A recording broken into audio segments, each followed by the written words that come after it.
pemirsa, kita lanjutkan dialog kita untuk mengetahui pergerakan saham hari ini dan masih bersama dengan Mas Praska. Ya, dengan posisi sekarang, situasi sekarang, apakah kita masih bisa tenang-tenang aja atau harus cukup cemas nih? Apa yang harus dilakukan investor sebenarnya? Ya, di tengah kondisi tekanan jual yang masih berlanjut harusnya sih investor melihat sisi saham ini kan investasi untuk jangka panjang ya sebenarnya, bukan untuk spekulasi, meskipun dikira kalau main market timing agak sedikit ke spekulasi jangka pendek di tengah fluktuasi harga saham itu sendiri.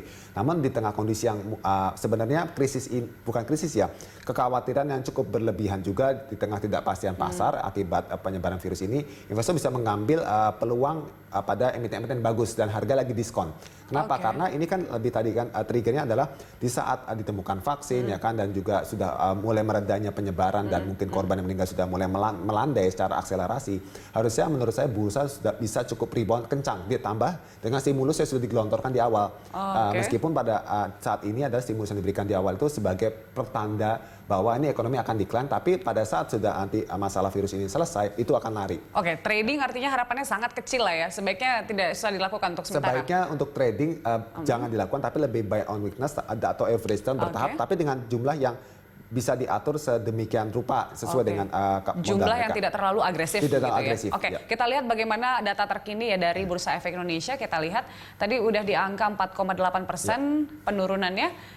Baik, nah ini dia 4,83%. Nah sedikit lagi nih untuk 5% penurunan. Tapi kita nggak berharap seperti itu sih sebenarnya gitu. Tapi kita artinya ini sentimen negatif memang sangat kental begitu di indeks kita. Seperti itu ya kita bisa bilang. Secara dominasi ya memang lebih ke arah kekhawatiran tadi kan, sentimen negatif, apalagi dengan rilis data di domestik penyebaran virus ini kan sudah naiknya cukup kencang, akselerasi dan jumlah korban juga naik. Ini menimbulkan semacam kekhawatiran atau dampak juga ke ekonomi juga tentu saja terprice in menurut saya ke indeks, karena kalau saya amati perbandingan dengan indeks regional bursa kita yang paling terpukul cukup dalam ya, seperti hari kemarin yang lain rata-rata 2% kita 4-6%. Bahkan secara teknikal pun kalau misalnya kita lihat Nikkei, ada Straits Times juga itu sempat secara teknikal naik begitu ya. Tapi kalau misalnya kita kayaknya dari awal opening aja udah turun kayaknya. Sudah turun ya, karena ditambah dengan pelemahan dolar Amerika Serikat yang saat ini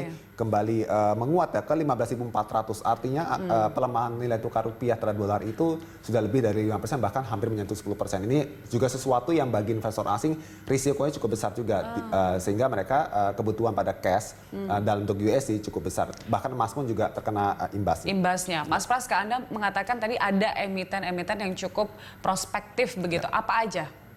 Ya, saya rasa lebih memanfaatkan kondisi seperti ini ya. Sektor yang dilirik itu adalah yang terkait dengan kebutuhan yang lagi dilirik saat ini, seperti kebutuhan lockdown ini kan membutuhkan jaringan infrastruktur telekomunikasi ya, ini bisa menjadi sorotan juga. Di samping itu juga perbankan, mungkin online banking dan sebagainya. Consumer bagaimana? Nah, di samping itu ditambah lagi consumer ini kan juga menjadi kebutuhan yang cukup besar ya, di tengah orang ini kan masih khawatir untuk berpergian, sehingga mereka cenderung akan memburu pada produk-produk makanan jadi seperti itu. Sehingga ini menurut saya menjadi salah satu katalis juga atau jadi bilang penopang buat sektor tersebut. Ada sektor menarik lainnya kalau misalnya kita lihat consumer goods, kemudian untuk perbankan, itu kan adalah sesuatu yang kita juga sebelum ada wabah itu memang cukup menarik, dan Indonesia itu adalah big caps gitu kan. Telekomunikasi lah begitu. Tapi kalau misalnya kita coba lirik sebenarnya untuk sektor-sektor yang banyak second linernya, menurut Anda ada yang cukup menarik gak?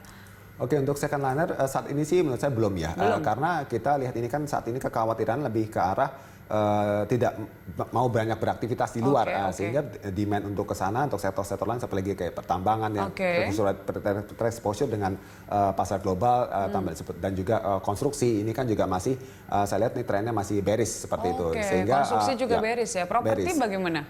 Itu juga dengan properti katalisnya adalah meskipun suku bunga murah, namun kan aktivitas tadi kan orang untuk bisa expand yang bisnis, dan di tengah kondisi seperti ini kan juga melambat, sehingga nextnya ada dampaknya ke juga sektor properti juga seperti itu.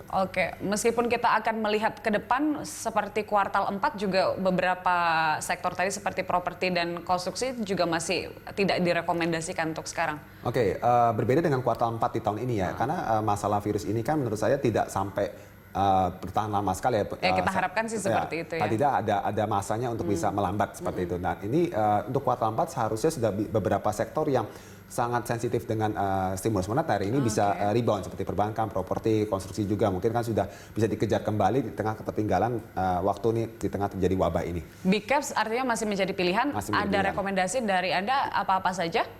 Untuk saham-saham big caps ada di sektor perbankan ya, ada BRI dan BCA. Kemudian kalau dari consumer ada Indofood ya dan Unilever. Sementara kalau kita infrastruktur telco ya ini lebih ke telkom. Dan kalau per retail saya lihat ini Ramelan Lestari juga cukup menarik. ISAT bagaimana menurut Anda? Apakah cukup prospektif juga? Untuk sektor telkom memang secara keseluruhan demand tampaknya meningkat ya dengan kondisi seperti ini. Namun ya saya lihat seperti lebih ke arah market share saja di mana telkom kan sih lebih lead di mana ya di tengah kondisi seperti ini mungkin menguntungkan bagi yang pemain besar juga.